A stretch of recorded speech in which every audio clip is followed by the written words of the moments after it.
Juan Luna and Fernando Amorsolo are two men separated by time, yet unite by passion. There are tells story from nation transformation for revolution to birth. Luna Brush captured the storm, the fury of a people yearning for justice. His canvases were heavy with emotion filled with darkness, power, and truth. He painted the struggle for freedom when the nation's heart burned with rebellion. Amorsolo brushed the capture, the claim after the storm, a country finding peace and beauty in simplicity. He painted sunlight, laughter, and life. If Luna gave us the face of courage, Amorsolo gave us the face of hope. Together, they embody two sides of Filipino soul, one that fights and one that heals. Luna showed us who we are.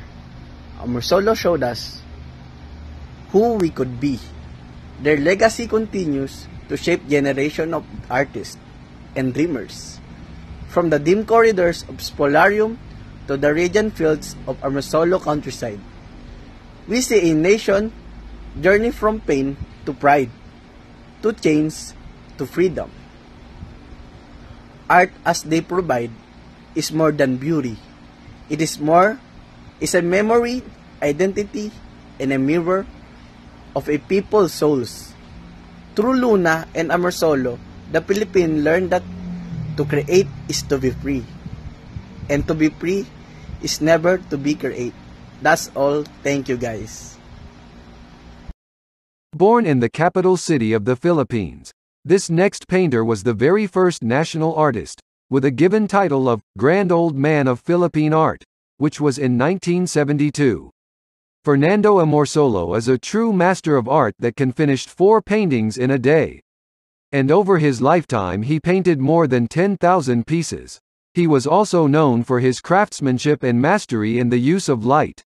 Aside from being named as the first national artist, and gaining a lot of awards locally, he also showcased his works abroad, and in 1939 his oil, Afternoon Meal of the Workers, won first prize at the New York World's Fair. Amorsolo wanted to present the Filipino culture and the Filipina beauty through his works like The Maiden in a Stream in 1921, Dalagang Bukid in 1936, El Ciego 1928, The Mestiza in 1943, Planting Rice in 1946, and Sunday Morning